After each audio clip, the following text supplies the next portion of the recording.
अल्लाह ताला ने इस दुनिया में एक ऐसी कौम को भी देखा जिसने अपने ही बनाए हुए खुदा को खुद ही खा लिया। ये उस दौर की बात है जब इस्लाम से पहले अरब के लोग ज़हनी तौर पर इतने गिर चुके थे कि जो चीज़ उन्हें ताकतवर या फ़ायदेमंद लगती उसी को खुदा मान लेते थे।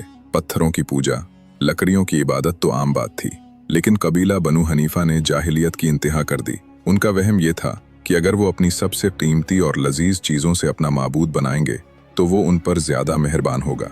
उन्होंने बेहतरीन खजूरें पीसीं, उसमें खालिस मक्खन, पनीर और आटा मिलाया और हलवे जैसी एक चीज़ तैयार की, फिर उसे तराश कर बुत की शक्ल दे दी। वो उस लजीज खुदा के सामने सजदा करते और समझते यही उनकी खुशहाली की ज़मानत है। लेकिन फिर वक्त बदला।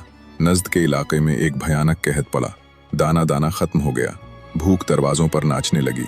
जब घर का सारा अनाज ख़त्म हो गया तो पेट की आग के सामने उनका सारा ईमान ढेर हो गया। पहले तो डरे कि अपने खुदा को कैसे खाएं, लेकिन जब भूख ने होश छीन लिए तो बोले, अगर हम ही न रहे तो इबादत कौन करेगा।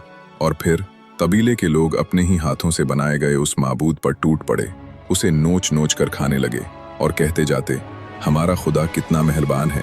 जब मुश्किल आई तो उसने अपनी जान देकर हमारी भूख मिटा दी। आखिरकार हमारा खुदा ही हमारे काम आ गया।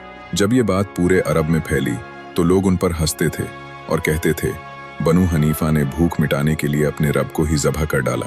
सोचिए, जिस माबूद को इंसान अपनी भूख मिटाने के लिए खा जाए, वो इंसान की तकदीर क्या बदलेगा। हकीकत तो ये है, असली ताकत सिर्फ उस अल्लाह की है जो सबको खिलाता है, लेकिन खुद किसी का मोहताज नहीं। अगर आपको लगता है कि भूख मिटाने वाला खुदा नहीं हो सकता, तो कमेंट में सिर्फ ये लिखिए, अल्लाह ही रब है, और शेयर करके बताइए कितने लोग आज भी तौहीद को समझते हैं।